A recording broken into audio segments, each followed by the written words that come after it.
Next news topic I wanted to touch upon real quick here was the announcing of the new WWE Network subscriber count as of last Thursday, the whole conference call, stuff like that.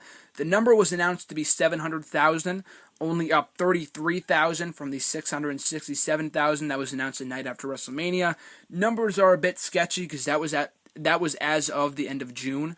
I think the real number is actually 690,000. They've gained well over 100,000 subscribers, but they also lost a lot of subscribers as well. So the number wasn't as strong as they were predicting. They had to lay a lot of people off. They had to lay off some NXT talents, a lot of whom I did not recognize. Slate Randall, I know, comes to mind. He was never on NXT TV, but he had a lot of potential from what I've seen.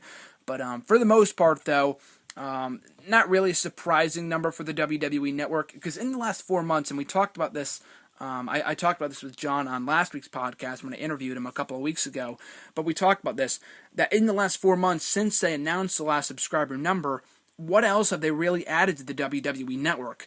Yes, you can say they've added the Clash of the Champions shows and Saturday Night Main Event. They finally added every episode and not just the 80s. They finally did that.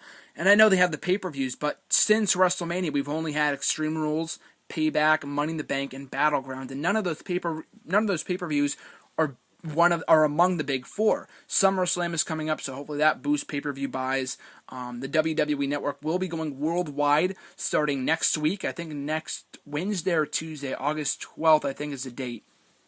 But that being said, though, next Wednesday. Today's Tuesday, so next Tuesday, yeah. So that's great for everyone outside of the United States that does not have the network yet. The United Kingdom will be getting the WWE Network starting October 1st. And they're a big following of the WWE and wrestling as a whole, obviously, so that should boost up numbers. So I have no doubt they'll be able to hit 1 million by the end of the year.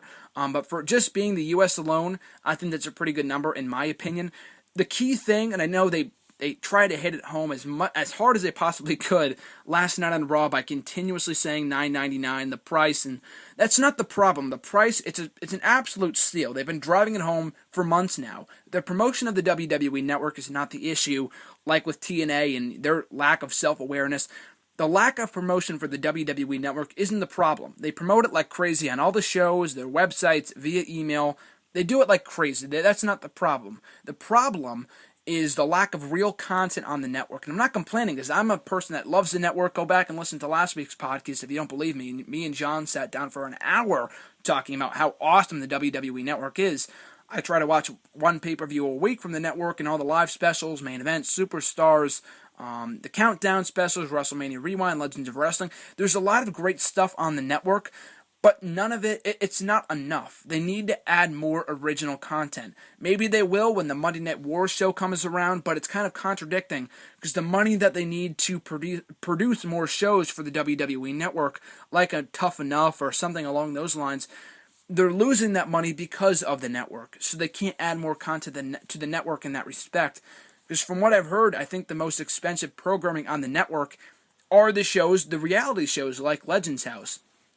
So with that being said, here's hoping that within the next few months, if they want to get a stronger number for the network, they consider adding more content to the network that is exclusive to the network. Like someone suggested, maybe doing a live stream for when Kenta got signed by WWE a few weeks ago. They didn't do anything on the network to cover that. I'm not saying they should film every house show that they do, because that will bring down the house show sales, and people can figure, I don't have to go to the show because I could just watch it on the network, and stuff like that.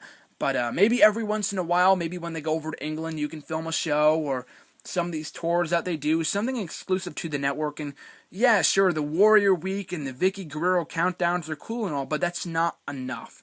They need to have more original content on the network that you can't find anywhere else, because the live pay-per-views and the old pay-per-views, as big of a selling point as that is, it's not enough. They need to have more original content, because replays of Total Divas and new episodes of Legends House isn't going to cut it.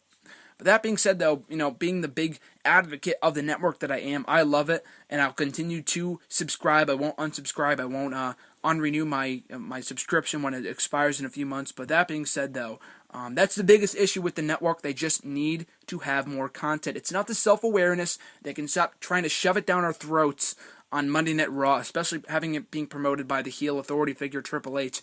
That didn't make much sense. That was kind of a weird way to promote it, and it definitely it was worse than the app hype that they've that they've had on the app that they've had for the app for the last couple of years, and that's when you know it's bad.